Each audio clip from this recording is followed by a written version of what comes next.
This kick can decide it all.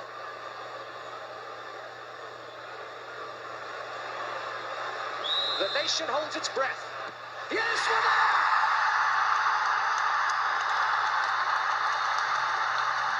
Hi and welcome back to the podcast, and today we're going to talk about an exciting young striker called Mipo Odubeko. 20-year-old striker from Vale in Dublin. He's born to Nigerian parents and they moved to England as a family, presumably to follow his football career when he was 14, so fair play to his whole family, helping him realise his dream. He's another player, who has options on the international front with Ireland, Nigeria, and even 14 through residency. But to date, luckily for Ireland, he has just represented us, and he hasn't shown any interest in anyone else. So long may that continue.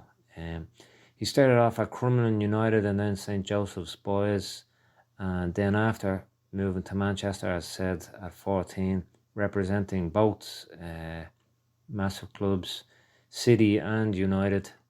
He represented United between 2016, Manchester City first, and then United through between 2016 and 2019. It was then that he made the decision, very brave decision, to turn down a new deal at United as a 17-year-old. He excelled at United and they were very eager to keep him, and he could have obviously easily stayed there because he was highly thought of and he did very well with them, and he scored a lot of goals and eye-catching goals as well. But he and his family obviously decided it was better to turn down the offer from United and move to break into first team football. Obviously a tough decision because Man United, one of the biggest clubs in the world, but I would imagine that's a very smart move. It'd be harder to break through. But anyway, a few months later after he left United, he signed for West Ham. So I'd imagine his agent or representatives, whoever he has on his corner, already knew there was interest from various clubs and saw West Ham as a good option for a young player to break into first team football at a very high level. At West Ham, he was regularly part of the matchday squad on the bench in the Premiership until moving on loan to Huddersfield Town in August 21. He moved to Huddersfield for the season. Unfortunately, though, he only made 6 appearances, didn't score any goals, and the loan was cut short on the 4th of January 22 after not getting much game time, which wouldn't have been beneficial to West Ham or himself. So West Ham obviously weren't willing to just let him sit there, and what was the point in going there and letting him go there and sit on the bench if he wasn't going to get game time? I'd say they were annoyed about it too.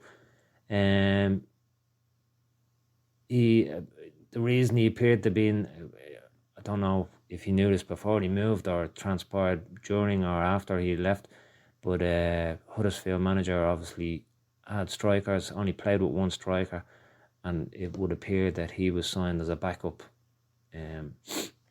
which isn't really fair to a young lone player to bring them in.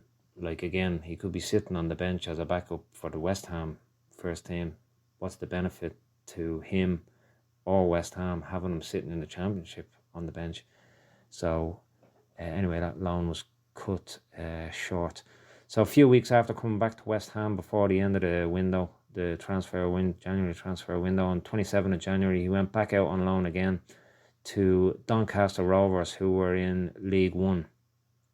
So West Ham Premiership, Huddersfield were in the Championship, 2nd Division in England, and then Doncaster Rovers, 3rd Division. So it's, went further down the pyramid and to a team that was struggling with relegation, in a relegation battle, which they ultimately lost. But again, it was a tough move for any player let alone a young player. But again, shows a lot of bravery on his side, and he was a willingness to go out anyway. So his confidence must have taken a knock after Huddersfield. So to jump back into, an even worse maybe scenario again is something of note, and something, a good point of view from a young player to be willing to do that just to get first team football, which he obviously realised is an essential part of his development, and he wasn't going to let it continue without getting that. So he started well at Doncaster, playing regularly. Took a while to register his first goal. On the 15th of April, he scored his first goal, so a fair few months into the loan. At the end of the season, he'd scored only 2 goals in 16 appearances, but only 8 of those 16 were starts. Again, he was at a relegation 3rd division team, so they were obviously struggling in the 3rd division, the League One. So to even get 2 goals, really, like, you're coming on with 10, 15 minutes left of a match. It's very hard for anyone to make an impact, especially someone that's starting off, and it's hard. You're at a team that's really struggling. Obviously, they can't get goals as it is, and then the supply isn't good, or the quality or whatever, and then you're coming in with 10 minutes left. It's not going to really improve your chances of scoring, is it? So really, if you ask me, it's more like 2 goals in 8 starts, which is a 1 in 4, which isn't a bad strike rate. Anyway, ultimately, Doncaster got relegated, and something must have hurt. But again, these are all experiences. He'll have learnt a lot from it, and the disappointments in football and all. And it's important to have disappointments along the way. You can't have it all rosy in the garden, because the disappointments help you improve as a human and a professional and everything. So at the end of the season, he returned to West Ham, but at the start of this season, so the 26th of August 22, he signed for another League One side. So again, the 3rd division in the English, the 3rd level in the English pyramid. Port Vale on a season-long loan, still there, doing quite well. At the time of recording this, he was playing regularly, both starting and from the bench. Has 21 appearances and 3 goals, and Port Vale are mid-table. So again, maybe not the return he would have hoped for, goal-wise, but still, he's getting a lot of appearances in, a lot of game time, so that's good for his development. At the moment, he is in the Irish setup, as I said. He's played right through various youth levels, right up to under 21s, and has scored some great goals along the way. Again, he does have options with Nigeria and England, but no signs of, he could have, turned his nose up at Ireland, because there was a bit of a dispute there a while ago, but between him and the management. But he stood again, there's nothing wrong with standing your ground, is there? He stood his ground, and now he's back in the under 21 setup, and the next step is obviously the senior team, and to get into that senior team, he's gonna have to start scoring a lot in League One, or regularly enough in the Championship level. So there's going to be some tough, hard, brave decisions made by him in the past. Going to be some to be made in the future, but it's all a credit to him in his career. The next step is finish the season off well with Port Vale, score a few more goals, play more, again start as well next season.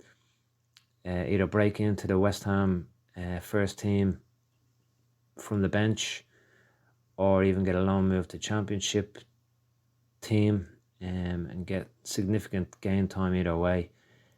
Whether he'll do that, I don't know, because he's made some, again, bold, brave decisions in his career, and no one's going to look out for you more than yourself, so you have to look out for yourself. So perhaps he might sever ties with West Ham if he doesn't think he's going to get a look in and go somewhere else.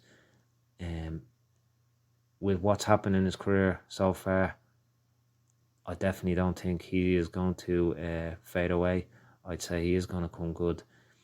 He is very young at the moment, so whether that's next season, but I expect something big from him next season, Championship level, West Ham, or a permanent move somewhere. Either way, it would be great to have another exciting free scoring striker option for the senior Irish team, and I definitely think he can turn into that. And good luck on his career. Thanks for listening.